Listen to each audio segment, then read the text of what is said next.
This episode from our clinical podcast series is brought to you by Vetnostics Pathology, one of the largest veterinary pathology groups in Australia with the most veterinary pathologists and veterinary medicine consultants. You'd have heard other sponsored episodes on here by the SVS Pathology Network. Well, same group, but now all under the brand Vetnostics, which makes me, as someone whose job it is to tell you about our sponsor, very, very happy. Because previously, I always had to say, this episode is brought to you by the SVS Pathology Network, which, depending where you are in Australia, is Vetnostics or QML Vetnostics or VetPath or ASAP Labs or. Well, no more. They've just rebranded into a single brand, so it's nice and simple. Just Vetnostics. One website, vetnostics.com.au. Same exceptional quality diagnostics though, same extensive courier network, and same veterinary pathologists and veterinary medicine consultants on the end of the phone or email to talk you through those tricky results and tricky cases. Which, when it comes to the topic for this episode, is super useful. Because man, those liver enzymes can get confusing. But we're going to try and help you with that in this episode. So picture this. You've run those pre-GA bloods or the health screen in your apparently healthy dog, and you get the results back. And guess what? One of those friggin' liver enzymes are up.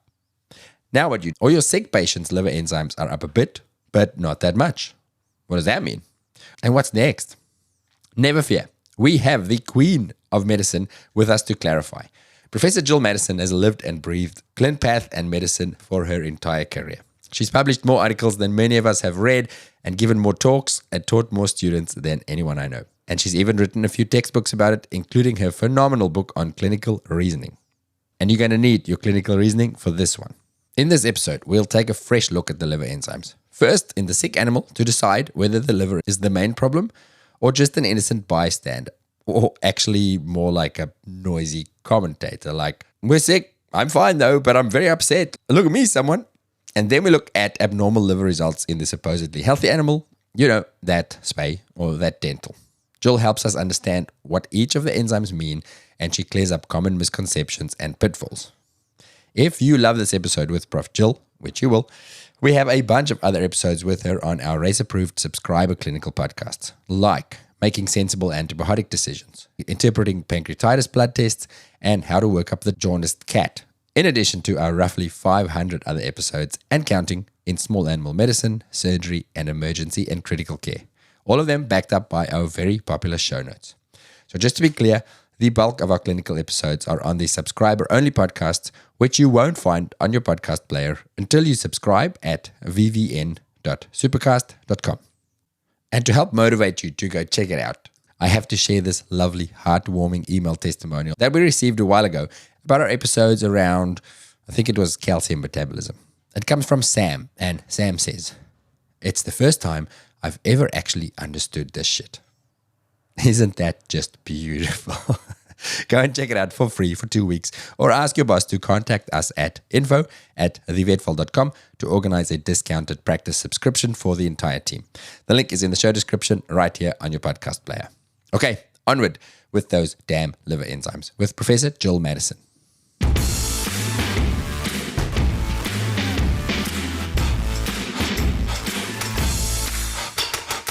Welcome back to the Vet Vault. I'm so excited to have you back. And we are going to tackle liver enzymes, which is huge and cause of much consternation and confusion. I've got two hats that I wear when I do this conversation. One is the last decade plus something of my career, which is the emergency clinician, where I get sick animals and I run bloods and look for what's abnormal. Occasionally I'll do some pre-GA stuff, but it's mostly you're sick, you're vomiting, you're unwell, you're here. Let me dig. And I'll do bloods and then I'll see, liver enzymes up. I'll put this in here now, but maybe we'll come back to it. But I'll often want to look at ALT, for example, to see have I got as evidence of hypoxemia or shock or something like that. There's a few things that I use it for practically now. I'm looking for very specific things versus the first decade of my career when I would do lots of pre-GA bloods or health screens and those sort of things. That's a whole different scenario where I'm not really expecting disease. My patients are healthy. Maybe it's a bit fat or, there's a few things, but then I go, there's that high ALP or ALT or some liver enzyme change where I go, bugger, now what do I do with this? Yeah, so and that's a really great summary of what everybody's facing. And I think we need to look at the situations where we do liver enzymes. Let's just first say, just as a recap, everybody knows this, but if we look at ALT, it's the enzyme that leaks out of the hepatic parenchymal cells when they're damaged, but the damage doesn't have to be very much. We look at alkaline phosphatase, ALP, which is the enzyme that its production is induced and it's released when there's cholestasis, so slowing of bile flow or increased bile flow. And then particularly for cats, we look at GGT, which is a similarly induced enzyme. So if we're just sticking with the enzymes that we use, that's where they come from. But that's also what creates some real confusions about it.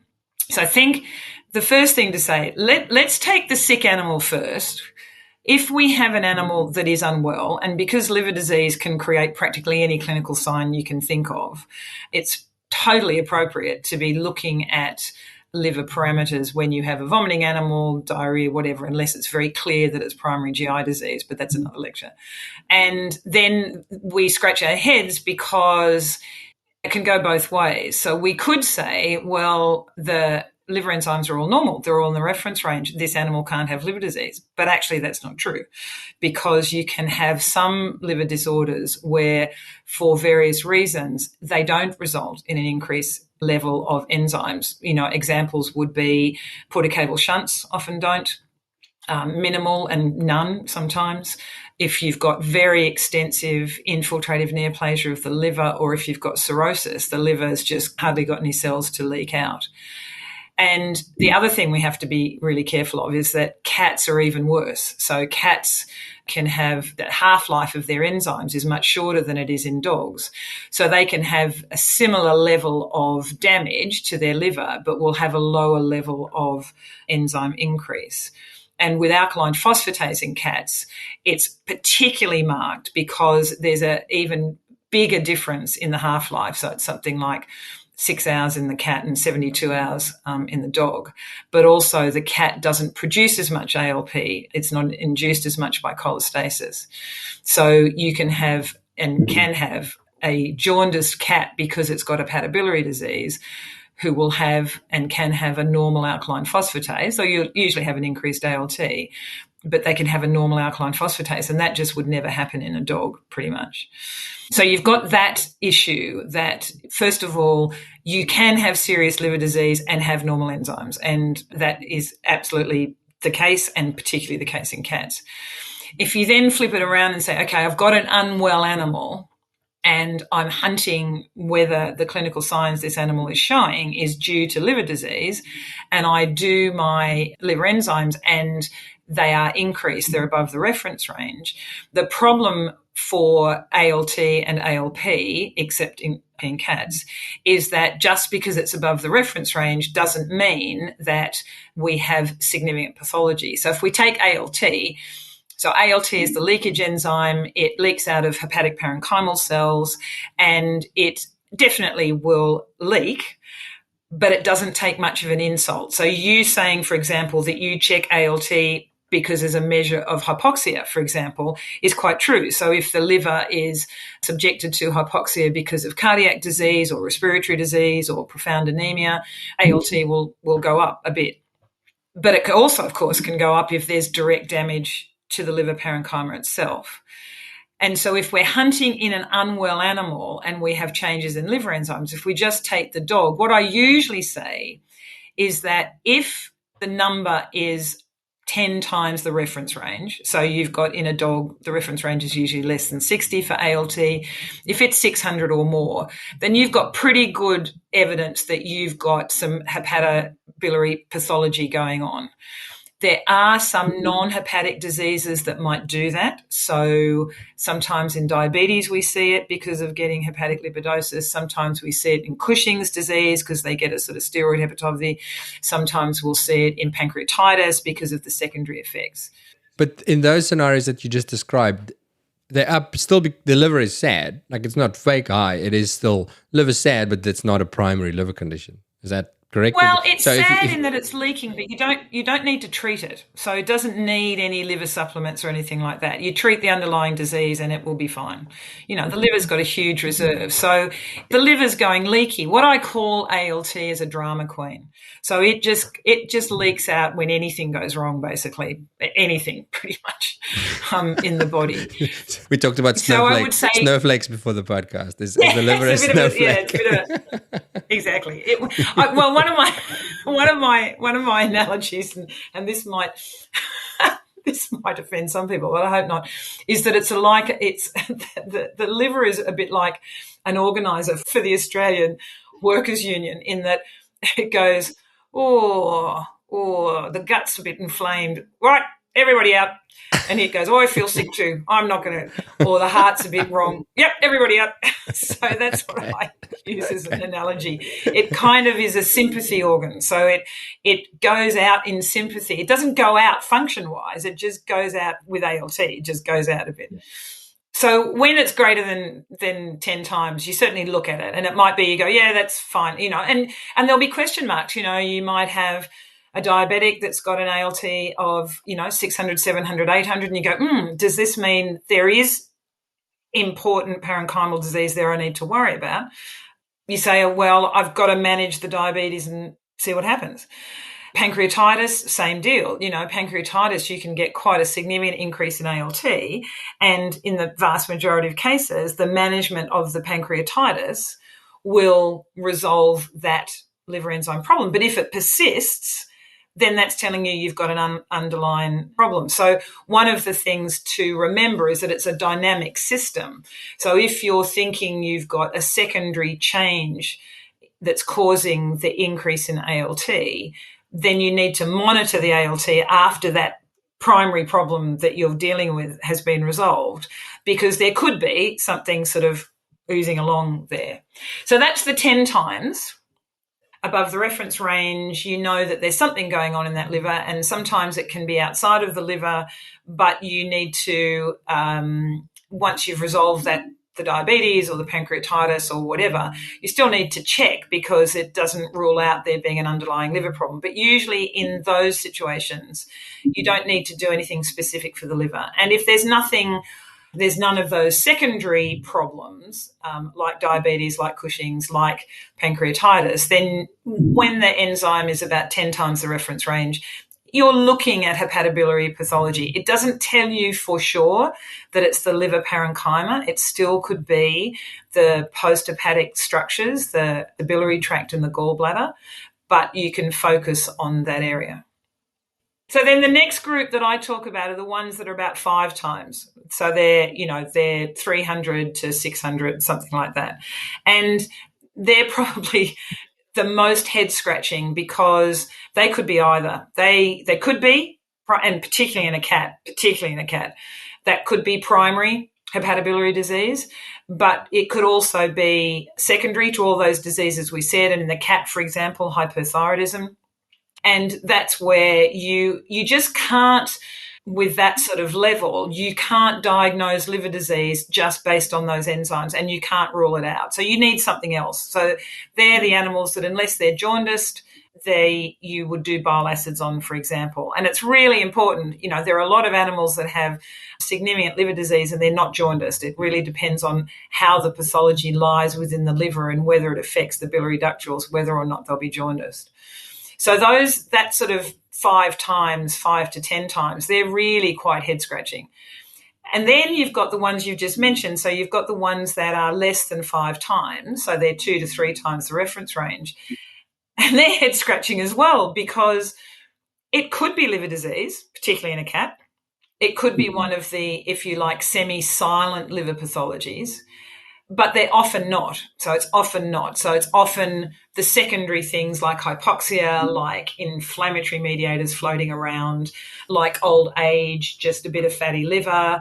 And then it becomes, in what we're talking about at the moment is that we're hunting the cause of an unwell animal. So it will depend on what else pops up. So if there's nothing else to explain why the animal's unwell, although if there's no other clinical pathology, then you've got to consider the fact that if your animal's got vomiting or diarrhea or weight loss, then it could be primary gastrointestinal disease with some minor changes in liver enzymes, and you have to keep that in mind.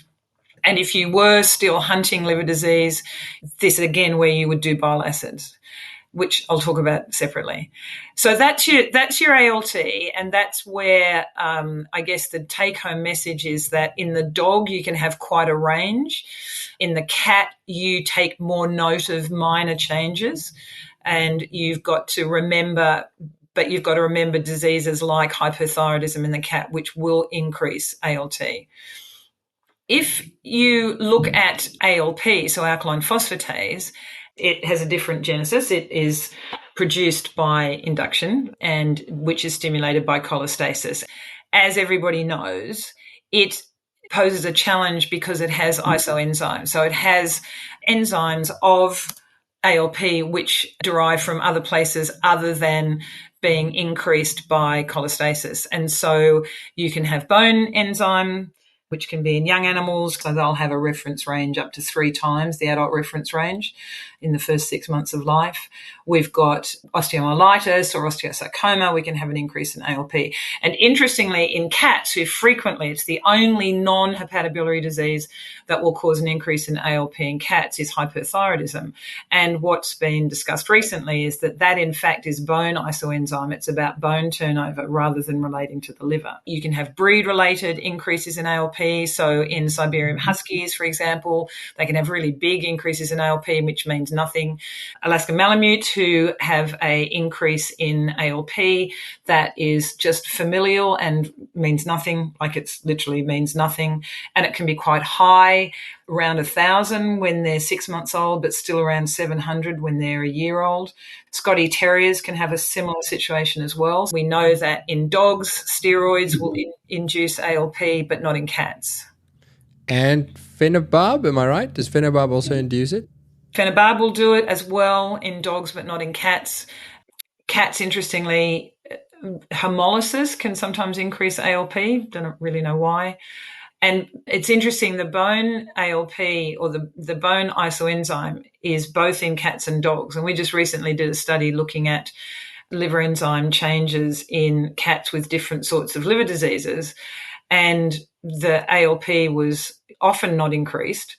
And that's because, as discussed before, it can have it does have a very short half-life in cats, and they don't produce as much. But when we analysed the data and compared it with controls of the same age, there was no increase. So in cats with shunts, for example, they will have an increase in ALP, but it's a bone change, not a liver change, whereas cats with other types of liver pathology may or may not have an increase in ALP. It's very insensitive in detecting sort of parenchymal disease. So interpreting that, does it mean for us looking at cat bloods, can't ignore ALP, but don't put too much stake in what you see on ALP up or down? Doesn't really tell you that much? Well, I think if it's up, you do. Like if it's up, you go, that's abnormal. If it's in the reference range, then no, it doesn't mean. I've had too many vets say to me, well, it can't have liver disease because the ALP was normal. And I think, as I said before, you can absolutely have a cat with cholangitis, for example, who's jaundiced, has an increased ALT, which they usually will, but have a ALP within the reference range. And that would never happen with a dog. That would just never happen with a dog.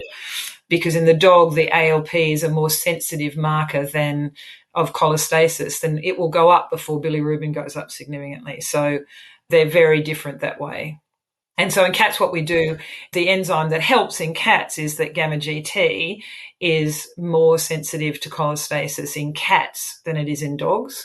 It can be useful in dogs if you're scratching your head about that young dog, whether the ALP is an increase indicating liver disease or bone growth. So gamma GT is something to do there because doesn't have a bone isoenzyme. But in cats, it is more sensitive to cholestasis than ALP. It's much you can't compare the numbers because it's a much lower reference range, but it will go up more. Gamma GT will go up more. The only time that's not the case in the cat is that it appears that in many cases of cats with hepatic lipidosis, which is not a very common disorder at all, despite if you read American textbooks, you think it is, but it's actually not in Australasia and in the UK and in Asia. But in those cats, for I don't know why, they will often have a ALP that is increased to a greater proportionality than their gamma GT, which is the reverse of what happens in liver diseases. And another study we've just done looked at that as well, and we definitely found that in the group of cats that we had the most common was that they had cholangitis of some sort or they had shunts, but we did have some that had hepatic lipidosis, and they were the ones where their ALP was higher than the gamma GT from a proportional point of view, not an absolute number because it's got a different reference range. Okay, so let me rephrase my takeaway from earlier. When you are considering liver disease in a cat, have low expectations of ALP. If ALP is significantly up and it's a fat cat, then you go, are you maybe an hepatic lipidosis case? Does that make sense? Well, if you've got a cat that fits the hepatic lipidosis profile, which is an overweight cat that hasn't eaten for a while. So if it fits that profile, then yes. And for all of those situations where you're scratching your head, and I might as well go sort of do a little side into bile acids, this is where you would do bile acids unless it was jaundiced, because we don't do bile acids in jaundiced animals because it doesn't tell us anything that we don't already know. So the thing to say about bile acids is it doesn't tell you about function. People say that they're a liver function test. It's not. It is produced by the liver, so it is part of liver function, but the bile acids will increase for three reasons. One is if there's biliary obstruction, either within the liver or outside of the liver in the common bile duct. Two is if there's vascular problems, so shunting, portocable shunting, intrahepatic, extrahepatic, partial, whatever. And the third is if there's parenchymal disease. But and this is why I refuse to call them a function test, because albumin, for example, tests the function of the liver. So if you have an animal that's got liver disease and it has a low albumin, you know that that animal has only got 20% or less of its liver function. With bile acids, they go up if liver function is decreased. And the reason why they go up is because what happens is that the liver can't extract the bile acid from the portal vein.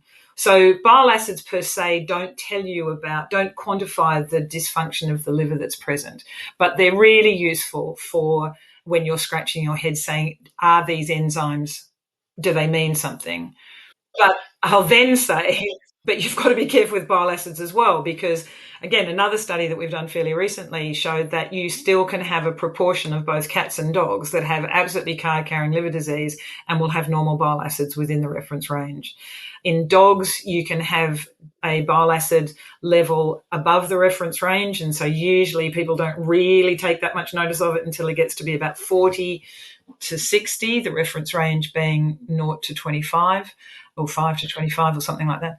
But we've shown absolutely that, and particularly in cats, we had, I think our study, I haven't got the figures right in front of me, but I think the study that we had showed that almost half of the cats that had card-carrying liver disease had a fasting bile acids less than the reference range, and about a third, and I think maybe it was a quarter of them, had a postprandial bile acid when it was done less than the reference range. So the take-home message about bile acids is that they can be really useful in adding to your information stockpile, if you like, when you're chasing liver disease, but you also can't rule out liver disease based on normal bile acids, which makes it all very frustrating. So I have a gray zone. My liver enzymes are up, but I think you might actually be a liver disease. I can't find another reason for it. You don't have a pancreatitis. You're unwell. Let me do a bile acid stim. If bile acid stim comes back as raised, as increased, which I always have to stop and think about that, then we go, okay, liver function does seem, no, not function. You just said not function, but liver seems to be a problem. If I have increased liver enzymes plus a bile acid that is raised, but normal bile acid still doesn't mean you're off the hook. It's definitely not liver. You can't put liver aside. Okay. You can't put liver aside. And you've also got to remember that there are still those diseases like Cushing's, like diabetes, like pancreatitis, who will increase both liver enzymes and bile acids. So you've got to, now Cushing's should be easy because it's not going to present as a sick animal. It's got a different cluster of clinical signs. But pancreatitis is more of a challenge because obviously they can present, but they've got their other challenges as well. So hang on. So pancreatitis can also increase bile acids. Did I understand that correctly? How does that work, Jill? Because it's the same old thing in that it's causing anything that causes cholestasis because it can increase bile acids. Yeah. So, if you've got any change in flow to bile, bilirubin and bile acids are excreted separately, but still, if you have any intrahepatic or extrahepatic change to bile flow, that can increase ALP and also can increase bile acids. Okay. And because the pancreas just loves hanging out with the liver, when it gets inflamed and swollen, then those inflammatory mediators are going to impact on the liver, and the swelling is going to impact on bile flow in the bile ducts. So usually the clinical sign cluster is probably a bit different, but of course you can have both going on. I mean, you can have both pancreatitis and liver disease. So they're the ones, and that's the same in cats as well. Okay. That's where we're hunting a diagnosis of liver disease. So it has its challenges. Quick interruption to remind you about a way that we can help you in clinical practice. So one of the perks of making the clinical podcasts is that I gradually developed a long list of email addresses and phone numbers for some of the world's best specialists. And every now and again, I would abuse this privilege with a sneaky text message for some case help. Like, I have this case, what do you think? Or can you have a quick look at these brads or bloods or whatever? Priceless. Well, not priceless, actually, because I've gathered some of these smart people in an online space where you can do exactly the same for about $15 a month. We've created our specialist support space with specialists in medicine, surgery, emergency and critical care, dermatology, a diabetes specialist, and an oncologist, where you can send a quick SOS for those tricky cases where you need just a little bit of extra brain power. You can sign up with the link in the show description. Then we have, and this probably comes up more, I am doing a liver profile, or I'm doing liver enzymes as a check before I do something that potentially might damage the liver or might influence how I do something. So that would be your pre-anaesthetic check, and it would be your prescribing non-steroidals check, for an example. You might say, right, I'm doing that. Now, the first thing to say about your pre-anaesthetic check is that, now I'm not an anaesthetist and I can't quote the figures at you, but I'm pretty sure that there's some pretty good studies out there that have shown that the mere fact of the ClinPath changes in a pre-anaesthetic profile rarely changes the status of that anesthesia, in the ASA grading. It rarely changes it. And that when it's a surprise, there's two possibilities. So when you have an animal that seems perfectly well and they have, quite a change in enzymes, then either there's been a very poor history taken, the animal's been dropped off without any really good history being taken about how it's been, et cetera, et cetera. So it is in fact unwell. And that applies to when, the argument is, oh, well, I picked up hypercalcemia and I wouldn't have picked it up. But actually, when that dog was properly assessed, it turned out it wasn't particularly well and it had been drinking more water, et cetera, et cetera. Now, the thing that gets quite tricky here is that we're probably more likely to do a pre-anaesthetic check or a pre-non-steroidal check in older animals. And in older dogs, they just very confusingly and very annoyingly can have some changes in their liver which are benign but change enzymes. So they can have vacuolar hepatopathy, which really doesn't do anything much clinically, if anything, but can really push up the liver enzymes, push up bile acids, and they can have hepatomas that will push up the enzymes and nodular hyperplasia. So the older dogs, we've got to be really careful because they can have benign pathology. It is pathology in their liver that doesn't influence anything. It doesn't influence how they metabolize drugs or do anything, but can have quite marked changes in liver enzymes or bile acids. And we've got to be aware of that for those dogs. Now, it doesn't mean some of those dogs turn out that, that they're having a pre-anaesthetic check before their dental and their ALP is sky high, that turns out they've got Cushing's. But again, there hasn't been a great history, but still. But sometimes, they just sneak up on you, and not saying that you can't, that you don't evaluate them, because you probably do evaluate them. Although, you can do ultrasound on their livers and you can find some poxy-looking stuff, but it's not pathological. So they're really annoying. My own dog years ago, Buddy, being a vet's dog, had an absolutely shocking mouth, and so was going to have a dental at Sydney Uni, and had some pre-anaesthetic bloods, and his ALP was sky high. So we did a low-dose dex on him, or an ACTH stim at the time, I can't remember. He didn't have Cushing's. Someone did I think Graham Allen did a ultrasound of his liver, and it looked a bit poxy, but he was perfectly well, like perfectly well. And this was before it was recognised about vacuolar hepatopathy and nodular hyperplasia and stuff. And I just went, he's perfectly well. And also his mouth was so bad, it could easily be not so much for ALP, but, it could be for ALP, I guess, but also ALT, just inflammatory mediators floating around in the body can do things. Anyway, we went ahead and cleaned his teeth with no problems at all, and he lived until he was 18.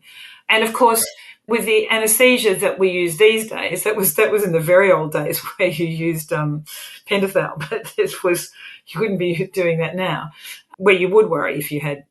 But, if you do have an animal where it seems, the liver enzymes are up a bit, it doesn't mean you don't anaesthetise it. You just make sure that liver is supported, that it's well perfused, that they're on fluids, that you maintain the blood pressure, et cetera, et cetera, et cetera. So you say up a bit. So where those bloods are up a bit, so vacuolar hepatopathy, those things, what range are we going to fall in? And again, is this ALP specific? Because I often find the old dogs with the ALP. Is it ALT as well? Will they both go up? Yeah, ALT can be up as well. I would think probably, it's one of those things that's so hard, because to prove all of this, you have to then have biopsies from these dogs that proves what their diagnosis was. And so often they don't get biopsied if they are really well. But ALP can be very high. ALT probably moderate, I would say. I wouldn't expect it to be 10 times higher. It's the maybe 5 times the reference range. But ALP can be very high, as can bile acids. Okay. As can bile acids. And bile acids as well. So you do this and then you go, let me check bile acids, and then they come back abnormal, and then you can still go, it might be nothing. Yeah, exactly. And then you've got to ultrasound, but then just to make life really difficult, ultrasound is very good at assessing post-hepatic disorders. So, identifying whether you've got a mucocele, whether you've got cholecystitis, whether you've got stones there, whatever. But we have to remember with parenchymal disorders, and again, we've done a recent study and there's another study at RVC, that the sensitivity of ultrasound in detecting pathology in the liver parenchyma is variable depending on the type of pathology, and particularly for inflammatory parenchymal disease. In the most recent study we did, and another in cats, and one that was done in dogs a few years ago, showed that around about 40% of cats that had card-carrying biopsy-proved inflammatory liver disease, and same with the dogs, had ultrasounds that were read out as normal by board-certified, appropriately skilled ultrasonographers. So you have to be careful there as well. And sometimes with these animals, the only time you detect that liver disease is based on a biopsy. And I've got a great example of a dog, a whippet, that the only sign she showed was inappetent. She didn't have vomiting, she didn't have diarrhea, she didn't have anything. She lost a bit of weight. She had absolutely normal liver enzymes. She had absolutely normal ultrasound, but at biopsy, because there was just nothing else at biopsy, she had neoplasia. So, but neoplasia, to be fair, usually with neoplasia of the liver, it's more obvious, but it's the one that's actually more likely to get false positives. So I have, people doing ultrasounds and they'll say, well, here's a bump or here's a whatever. It must be neoplastic. It doesn't have to be. It might be one of the benign adenomas. And the other disease that causes a problem, and this is more in young dogs, so this is when young dogs get might have a pre-anaesthetic check and suddenly they've got an increase in liver enzymes, and then they have a bile acids done and their bile acids are sky high, is dogs that have portal vein hyperplasia. So those dogs are often breeds that are very similar to dogs that get shunts. They're usually not clinical. Occasionally they are, but usually they're not clinical, but they can have changes as well. That would be sorted out by an appropriate ultrasound, as long as it had, what's it called? I'm having a mental block, colour things, Doppler. Doppler, yeah. So those we're going to differentiate with lack of clinical signs, but bloods are going to tell you, yep, that this could definitely be a shunt. Refer it to an ultrasonographer and they're going to say, no, it's not a shunt. Portal vein hyperplasia. Never heard of that. Okay. So they're the ones where you're doing it because you want to reassure yourself there was not a problem to start with before you did something. Sometimes it's defensive. And there's just no black and white rule with those. You've got to really look at the animal. You've got to really look at why you're doing the anaesthetic. I think the blanket, the liver enzymes are up, we shouldn't do an anaesthetic, is wrong. It doesn't make any sense, really. The blanket, let's send it home for a month with SAMI or whatever, is just silly, in my opinion. I mean, there's no, those SAMI and whether or not they do something, they're not doing anything for, if that animal did have underlying liver disease, that those products are not doing anything. They're just kind of supporting the liver, if you like, if it is damaged. And so you've got to make a judgment. If you've got an animal that's got an absolutely disgusting mouth, and for its welfare it needs to have its teeth cleaned, it should have its teeth cleaned. And you should take precautions with the anaesthetic, of course. You should make sure that it's on fluid. You should make sure its blood pressure is maintained. I would avoid using non-steroidals in those dogs just because they are heavily hepatically metabolized. And you'd look at and you'd maybe discuss with an anaesthetist, a specialist anaesthetist, what they would recommend in how to anaesthetize them. But if we didn't anaesthetize animals that have liver disease, we'd never get any biopsies, which is one of the reasons why they don't get biopsies. People, it's got liver disease, I can't anaesthetize it. Well, that's just a vicious cycle because until often with some of these animals with parenchymal disease, until you get a biopsy, you don't know what you're dealing with. You don't know whether it needs antibiotics. Now, sometimes with cats, for example, with cholangitis, often you can get, if you aspirate the bile from the common bile duct, you can get inflammatory cells and you can grow stuff and things like that. And that can really help sort out whether it's neutrophilic or lymphocytic. But it's just, there is no absolute black and white answer. Some years ago, a lot of years ago, I was asked to give a lecture, and I can't even remember for who, it might have been for WSAVA, and they wanted me to give a lecture on drugs and liver disease, or liver disease and drugs. And I thought, this is good. This will be a good opportunity to really dive into the literature and find out what's there. Well, it didn't help at all. It still ended up, you've just got to say, you've got to take each individual case. You've got to use, what I call it a dossier of evidence. You need a dossier of evidence. You need to accumulate evidence on your patient. You need to use common sense. You need to, the history and physical exam are just as important as the blood results. And then I think, Hugh, the third one, and this one is the one that I guess I philosophically object to, although I appreciate that financially it's probably makes money for practices, but I'm doing bloods as a wellness check. There, it's not like, I've already said that, the evidence that actually the anaesthetic status rarely changes as a result of bloods alone. It changes because of physical exam findings or historical findings, but rarely as a result of bloods alone. When you do a wellness check, what are you doing? So the first thing to say, and I probably should have said this right at the beginning, and this is what people forget, is that a reference range, if you remember back to your undergraduate days and maths, is the mean plus or minus 2 standard deviations in a normal population, in a well population. So it's supposed to be, a bell curve, and it's the mean plus or minus 2 standard deviations. So that means that 5% of normal animals will be outside the reference range anyway. So 2.5% will be below the reference range, which matters for some tests and not for others. Doesn't matter for liver enzymes, matters for albumin, for example, or calcium. 2.5% will be above the reference range. And the more tests you do in a biochemical profile, the more likely you are to find something that's out of the reference range. So that's why we don't call it a normal range, because for two reasons. One is you can be a normal animal and outside the reference range because you're one of that 5%, or you can be an abnormal animal but within the reference range because you've got a shunt and your liver enzymes aren't up, or you've got cirrhosis and your liver enzymes aren't up. So that's why we call it a reference range, not a normal range, because it doesn't say that the animal's normal and it doesn't necessarily say that the animal's abnormal. So going back to the wellness check, you go, well, what is it that you're doing?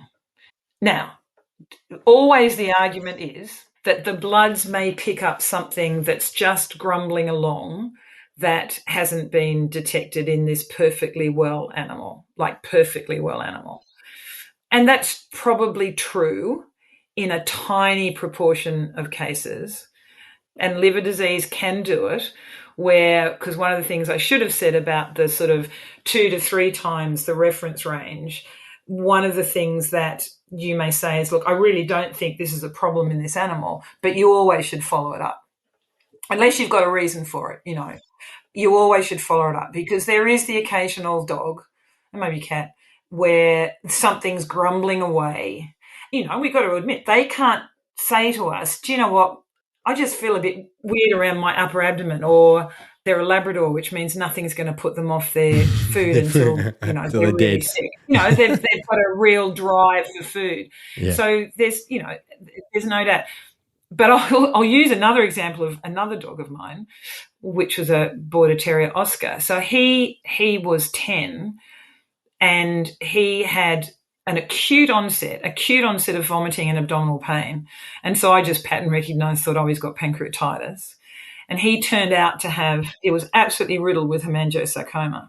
Now, he was a control dog in one of our studies here, our mitral valve study, where there are dogs that, they're the control dogs. So he had every 6 months his liver enzymes done, and they were absolutely perfectly normal. And he'd had them done probably a month before, and they were absolutely normal. So that's a dog where he was cooking something, but a wellness check, which he was getting as part of being part of the trial, didn't pick up a thing, not a thing. And, in retrospect, he got a bit of decreased exercise tolerance, and he'd get some funny anxiety, which was probably little bleeds happening.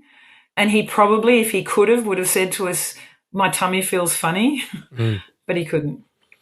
Yeah, I often think if you're going to do wellness screening, and the question is, how far do you go with it then?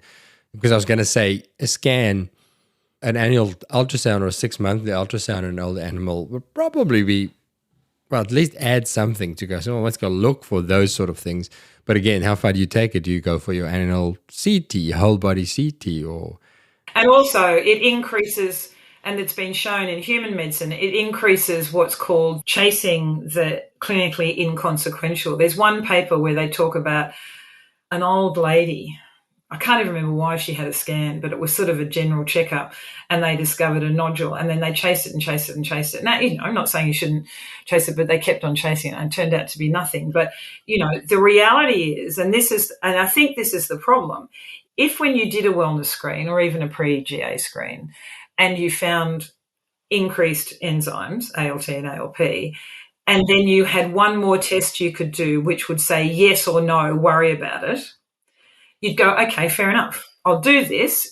Just like if you have a screening test when they check your poo for blood, as a screening test for bowel cancer. They're not saying when you've got blood in your poo, you've got bowel cancer, but it triggers, okay, now we will do proctoscopy or whatever we'll do. But the problem for the liver is that it's layers of it. So you say, okay, my liver enzymes are up. What will I do? I'll do bile acids. If they're normal and I've got a really well animal and I've got some moderately increased liver enzymes and normal bile acids, I'm probably okay. If the bile acids are up in a dog, it may not mean anything. If they're up in a cat, it probably does. Our study showed far fewer false positives. Or you say, I've got increased liver enzymes. I look at that. I do some bile acids, they're up a bit. I go into ultrasound, and then you're caught in two ways because the false negatives are there. So this dog could have parenchymal disease, but you're not picking up on ultrasound. Or it may not have parenchymal disease, but it's got a few funny looking poxy nodules, which are perfectly benign. And then the next step is biopsy. And that's a very, and I'm not saying it shouldn't be done, but it's a very invasive step. So you have to recognize that there's these layers of assessment, and at all of them, they've got false positives and false negatives. Now, if they all line up, and someone's got a really good analogy of medical errors that I was listening to a lecture at Singapore Vet a couple of weeks ago that Arthur House was doing with Al Taylor, and they have a really great analogy of Swiss cheese. And if you have slices of Swiss cheese, right, that's got holes in it, if those slices are overlapping, something going through one hole doesn't go through the rest of the cheese because it's whatever. But if they all line up, all the holes line up, then you've got multiple errors that then turns into a really big error. And that's kind of like that with the liver, and it can go both ways. You know, it can be that everything's normal. So enzymes are normal, bile acids are normal, ultrasound's normal, and then most of the time that will mean there's no problem with the liver. But occasionally. So it's frustrating. And the pancreas is almost no better, although, yeah, that's another story, isn't it? I see these sort of episodes. On the one hand, like I always come into them thinking, well, we're gonna sort this out, like we're gonna get clarity, and then it's always a little bit of like, oh, well, that's not gonna give us clarity. But in a way, it's good because I think some of the frustration that we feel in GP practice is, I don't get this. It must be a problem with me. I'm stupid or I don't know enough. But I listen to you and I go, no, it is just complicated. It's just not a simple solution. So in a way, it's nice for me to hear it, to go, well, you know, everybody struggles with it. And the downside is that you have to think about it. There's not a recipe of going, well, this is up, so this means this, and this means this, problem done. It's like, well, there's some evidence, here's some other evidence, but consider X, Y, and Z. And now you have to think about it, which is tricky, isn't it? If I had to give particular take-home messages, I think if you look at the danger, if you like, the danger to the animal by what the vet may or may not interpret, the danger of over-interpreting moderate changes in liver enzymes when that animal really does need an anaesthetic to have its teeth done or to whatever it needs for its welfare. So I think there's that over-interpretation of moderate changes in liver enzymes, which may or may not indicate that animal's got underlying liver disease. But one of the things about underlying liver disease is you cannot predict to what degree that liver disease, even if there is liver disease there, is going to affect drug metabolism. I've just come up with a great analogy as I was giving a lecture the other day in drugs and cats, and it came into liver disease stuff. And I've come up with a great analogy is that the enzymes, what we know is that the enzymes in the liver in relation to metabolizing drugs, they decline at different rates as the liver function declines. And some of them decline very quickly, some of them decline steadily, and some of them just really hang on in there. And because it's autumn here in the UK, it really made me think about it's like autumn leaves. You know, if you look at lovely pictures of a wood in autumn, there's a whole range of colours. And the reason why it's so lovely is not just that there's a range of autumnal colours, you know, yellow, orange, red, but there's also some trees there, not just the ones that are not deciduous, where they hang on for a long time and they don't drop their leaves until quite at the end. So that's my analogy that I'm now going to use. So even if you did have liver disease, it doesn't mean that animal can't have an anaesthetic. It does mean you need to be careful. If it really does have liver disease, you need to be careful about some drugs. And I probably would avoid non-steroidals, for example. But it doesn't mean it can't have propofol. It doesn't mean it can't have opioids or benzos. They might have a slower recovery, but it's not going to damage them, whereas non-steroidals can be an issue. So that's one. The other danger, I think, is where ultrasonographers, the specialist ultrasonographers wouldn't say this, but those who have developed their expertise through CPD training and things like that, but are not specialists, might do it more likely, is to say this animal doesn't have liver disease based on this liver ultrasound. And that's dangerous because we've got pretty good evidence that that is just not true, particularly in certain types of liver disease, particularly inflammatory disease, which of course is the major form of liver disease in cats. So that's dangerous to the patient to rule out liver disease based on ultrasound. It's similarly to rule out liver disease based on normal bile acids, particularly in cats, but also in dogs. So it's more the ruling out that's the worry, and just the recognition that, and I say this all the time, is that you might have clinical signs consistent with liver disease, which of course can be anything. You might have clin path that's consistent. You're not scratching your head. You go, this animal's got liver disease. This animal has hepatobiliary disease, but you don't know what type it is. And that's the problem, because then to know what type it is usually means a biopsy of some sort. Yeah. Yeah, so I've been scribbling down my takeaways from this session, and I started with the same. So my takeaway number 1 is don't overinterpret, but conversely, don't count on liver enzymes to tell you the full truth. They can be your guide, but they can also deceive you, so don't trust them completely. The same, I'm exactly that. I'm the GP ultrasonographer who's done some extra stuff, but I know that unless it's screamingly obvious, unless I have large tumors or as you say, a mucocele, or I can see, well, there's a screaming pancreatitis, I don't make a call on what I can see on a liver ultrasound. So don't trust ultrasound to tell you the whole truth and the full truth either. And probably if you really think liver, my takeaway from this is do more biopsies. And as you say, we don't really do that because it's a big thing and now you've got a sick animal. But if you really want to know, then that's what you're going to have to do. Does that sound fair?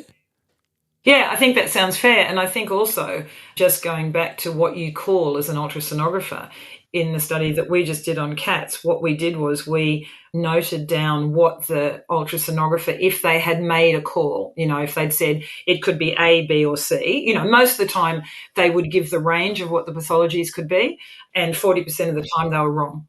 These are specialist ultrasonographers, 40% of the time. And the biopsy thing, there are liver diseases which are perfectly treatable with a really good prognosis. There are those that are treatable with a reasonable prognosis. There are those that are untreatable, and you just can't know. And even when you look and say, oh, look at this poxy-looking liver, it must be a tumour, it can be bacterial disease. It can be nodular benign tumours. It, really, really challenging. I think what you said, Hugh, is right in that it's not so much that there's an easy answer, because there isn't. And a lot of experienced vets will know that. They'll go, these enzymes are up, but it just doesn't fit, and then they find another reason for why it's unwell or whatever it is. My one other takeaway is vacuolar hepatopathy. I think I'm going to use that one a lot. Well, it could just be vacuolar hepatopathy. At least I can give it a name now. Yeah. Because that is the one tricky aspect of this that I still struggle with a little bit, is that owner conversation. So I do bloods and I see liver enzymes are up, and I don't think the algorithm goes off my head and I go, well, I don't think it's a big issue. But when I report blood results to owners, I can't leave stuff out. But I always find that really hard to say, well, we've got this and this on bloods. We have high liver enzymes.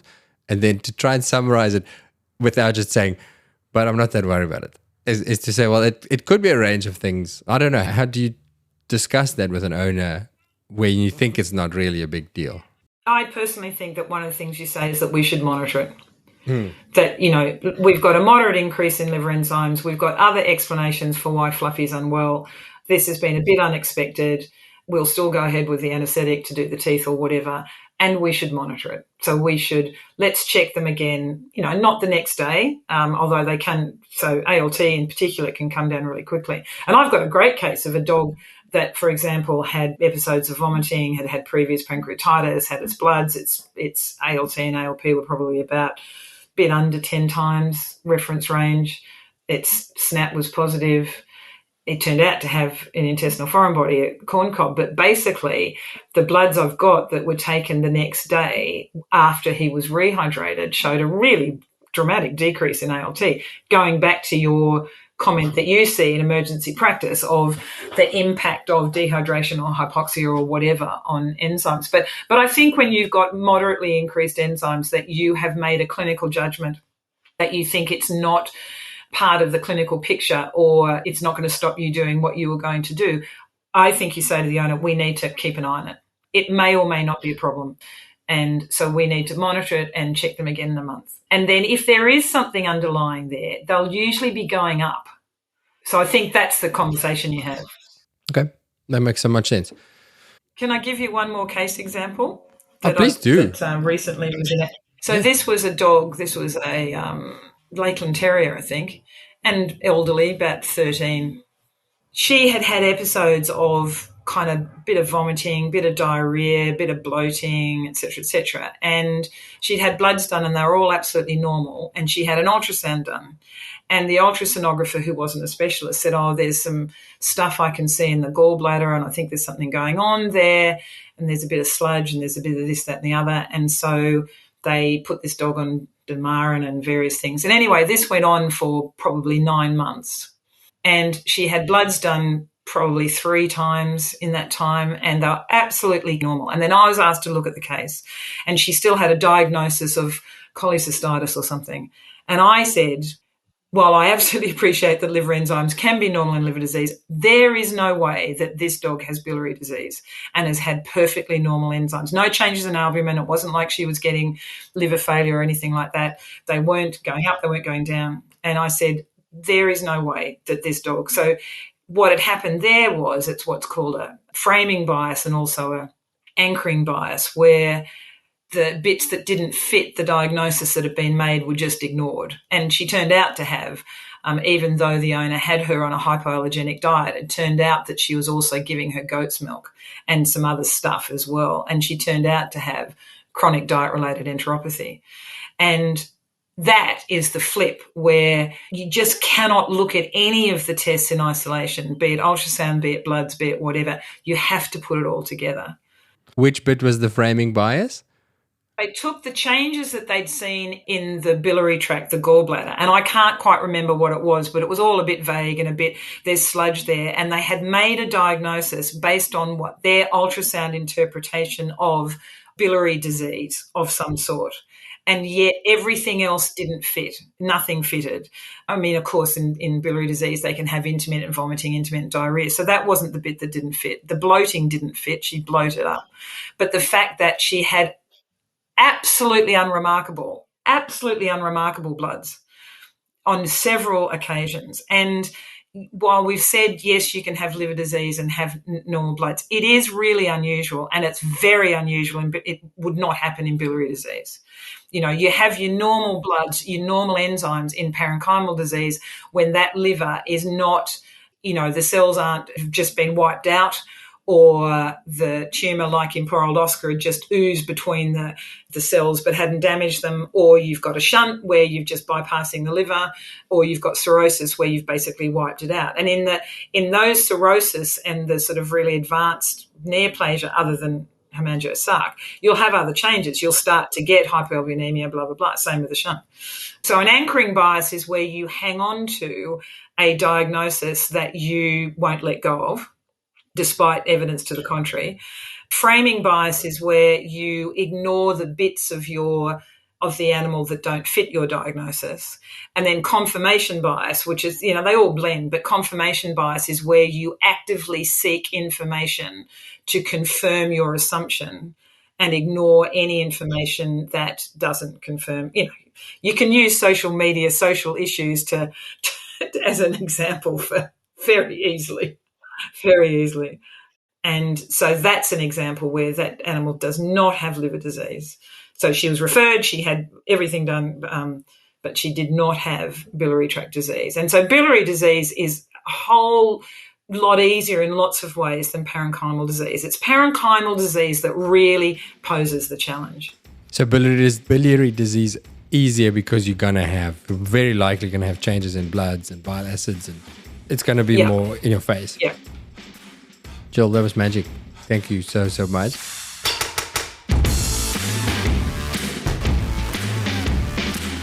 Before you disappear, I wanted to tell you about my weekly newsletter. I speak to so many interesting people and learn so many new things while making the clinical podcasts. So I thought I'd create a little summary each week of the stuff that stood out for me. We call it the Vetvault 321, and it consists of 3 clinical pearls. These are 3 things that I've taken away from making the clinical podcast episodes. my light bulb moments. 2 other things. These could be quotes, links, movies, books, a podcast highlight, maybe even from my own podcast. Anything that I've come across outside of clinical vetting that I think that you might find interesting. And then one thing to think about, which is usually something that I'm pondering this week and that I'd like you to ponder with me. If you'd like to get these in your inbox each week, then follow the newsletter link in the show description wherever you're listening. It's free and I'd like to think it's useful. Okay, we'll see you next time.